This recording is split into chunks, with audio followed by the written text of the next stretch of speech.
And I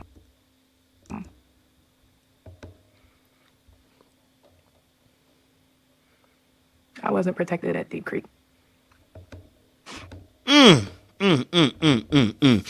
Hey guys, welcome to Little Black Book 91. The question is, have you ever felt like you've been unprotected in a relationship? Alone, unbacked, felt like your partner didn't have, your back.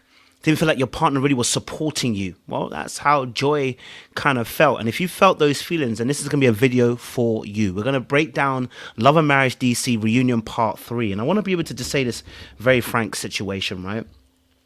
It is a painful place to be when you feel like your partner, who is meant to be your confidant, your lover, the person who's meant to see you in your truest light, doesn't have your back. But the question is, did they not have your back, or did it feel like they didn't have your back? Because the reality of the situation is, perception is king or queen, whichever way you look at it.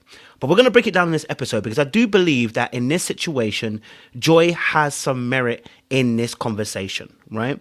But I want to go deeper. Emotional protection is about being able to provide us an arena where someone feels safe, they feel confident, they feel free in the ability to share their emotions and be emotional without there being apprehension or there being a fear and anxiety, all right, of punishment, loss, or feeling like they won't be heard or seen, right? And so we try to create these environments within the course of the relationship. Unfortunately, between Joy and Clifton, that doesn't happen. Does that sound familiar to you? Have you ever been in a relationship? Are you in a relationship where you felt like, you know what, you're not actually being protected emotionally? You felt like you've been dealing with things alone. In fact, some of you probably feel like you are alone in a relationship. And so we're going to break it down for you guys and be able to hopefully bring some clarity to the situation. Use some of the clips from the show to be able to really explain what actually happened in the course of the relationship. But one question we're going to answer today is, how do we get to a point where we feel like somebody isn't protecting us? Well, the brilliant thing about this particular episode is that actually Joy shares about her actual sentiment and feelings, how she got to that point. And we're going to get there in a second or two. But first and foremost, make sure you guys like, share, subscribe, click on that bell button for notification of uploads. We appreciate you guys. Stay locked and stay loaded. Let's get deep. Deeper. Brilliant stuff. Now, I wanna be able to play that clip a little bit longer and just listen to what she's got to say here. Let's just play. And the whole thing with Carmen, again, if you look on social media, he's still partners, business, best friends. Ooh, it's looking a bit tight. Now, let's be very frank and very honest here, right? There are two events that have happened back to back that have caused this kind of feeling of unprotection. And actually, I'm going to go back to the very first clip because she doesn't actually say feel. She says, I was unprotected. And whilst I'm going to be not trying to be biased, I'm going to try and coach this situation. I want you to understand something. If we're going to be talking about you and your partner and you tell me that they didn't protect you, that means it's now a fact. It's not a feeling, right? And that's really important because later on, when we hear Joy talk to Clifton, she actually lets us know that it's actually a feeling. She felt that way. But in the clip, she actually says, I was unprotected. And the reason why that's important is because I feel is not, it's very different from it was. And when we start saying it was, when we're talking about our feelings, what can happen is we trigger the other person to be defensive. Now, Joy has every right to feel the way she does. And I think she has some merit here because based on the events of the Deep Creek and being, seemingly attacked by 5 or 6 people, and I don't want to say attacked, but ganged upon at the same time, and then the Carmen situation where she felt like, she wasn't necessarily backed by Clifton in the way that he dealt with the scenario. I'm going to play a few of those clips as well and to illustrate where the lack of protection for her came into play. And we'll use her own words as well, right? I want to go back to the very first clip. Just give me a second. Let's go back to that first clip and let's just bring that into alignment. I want you to listen very carefully. Listen. And I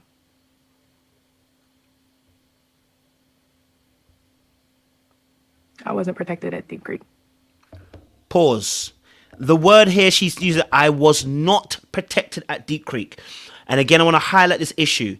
The most important thing when it comes to being in coaching these kind of situations, when you've got two people that have a different point of view, because it's going to become a 2-point of view, is that later on he's going to argue now about blame being attached. And what Joy is going to have to fight is she's going to have to fight the fact she's not blaming him. And so now the whole conversation is going to shift from, actually, I need protection, to being about, are you saying I'm wrong? When rather it should be about, listen, this is how I feel. And so in my feeling, based upon certain behaviors, I felt like I wasn't protected. And this is where a lot of arguments are going to happen in relationships, because when people start talking, they say, it was this, it happened like that. And we make a judgment on that situation. We've already made our decision very clear. We know it was this, it was that. And what's going to happen is, if you're in a relationship with somebody you care about, a friend, a lover, a parent, whatever, and you say it was that, it may have been that. But if they don't agree that it was that, what's going to happen is their back is going to go against a wall, and they're not going to be able to hear you the way you want to be heard, right? And what we want to do is, first and foremost, be open and honest, but we also want to be able to share that we are vulnerable in a state and that we want to be covered. And if that is the case, what we don't want you defensive. We want you in a place where you're able to hear us, understand us, deep what we're saying, and then begin to hopefully bring a solution to the table. Now, going to that cabin moment, there were 5 or 6 people. It was, it was Black, it was Cherie, it was Ashley, it was Quick a little bit, not too much per se. Winter, the intuitive therapist. They felt like seemingly were on her back. And so whenever you got more than one person, it's going to feel like a gang up, right? And it's going to feel like the person is being attacked in that moment, even though it may not have been that, but it's going to feel like that because there's a bunch of people around that one person, right? It can feel like that. Okay, so I wanted to hear this particular part, because this is also important into what she describes as this moment at the cabin area, about what she actually felt in the moment. Listen to this. Black, because I'm in that space with everyone, and what was happening, nobody was saying anything. I'm saying, I don't want to do this. I don't want to do this. And this whole entire time, I've been getting hit with stuff, and I've been... And that's where we're going to start the dynamics, right? And we're going to play a little bit more of the clip in a second. What she's saying there is, listen, at the creek, there was a whole bunch of people around me, but... And I'll do another part too. She instantly says nobody's saying anything, right? But they were saying something. Actually, I actually went to watch the episode. They were saying something, but she didn't agree with what they were saying. Now, this is really important, because what's going to happen later on with Clifton is he's going to challenge her. It's really important. But I want to be able to tap into what's going on with her, right? So for her, from her perspective, there's a bunch of people around me. They're not really saying anything. And at the end of the day, how I feel is that now I'm dealing with all these people alone. Okay, which is what actually happened. But the situation is, nobody knows how you feel until you actually voice how you feel. Like, if I take on 5 people, I may be competent enough to take on all 5 people, and I don't need your help. But if I take on 5 people and I'm not competent, or I'm not happy, or I'm not okay, or I'm maybe frightened, or I'm maybe scared, I'm gonna have to voice how I feel to you. By the way, Clifton knew nothing about how she felt about Deep Creek because she never mentioned it. So he was blindsided by this conversation. So this is why I'm saying it's also important communication in terms of, again, expressing how you feel in that immediate moment. We're not saying that she didn't experience what she experienced. What we're saying is, how do we deliver that to the other party so they can understand where they're coming from, right? Because she, again, felt alone and felt like she was dealing with this by herself. Let's listen to the audio behind. Feeling like I've been doing this by myself. Coming up, how is your marriage? So as you heard, she said she felt like she was doing this all by herself. Why do you feel like in a relationship you're doing this all by yourself? It's because, number one, you feel like your partner is not supporting you in the way that you need in order to feel like you're not alone in this. Now, everybody has different measures of feeling alone in the relationship. Have you communicated what you need to not feel alone in your relationship? Because this is the first time Clifton's hearing about this, right? So have you communicated essentially what's not going to make you feel alone, right? Like, let's say, for instance, I'm watching TV and you come and sit beside me, but I want to focus on the TV, but you want to have a conversation, but you never tell me. And now you're saying, I feel alone in this relationship. Well, did you tell me? closed mouths don't get fed, right? You've got to be able to communicate that to the other party. You have every right. Your feelings are valid. I want to make it very clear again.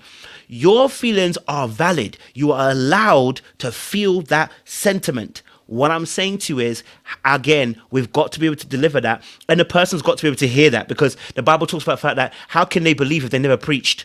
How can the person believe or understand where you're coming from if you've never preached them and told them, hey, this is how I feel? Right?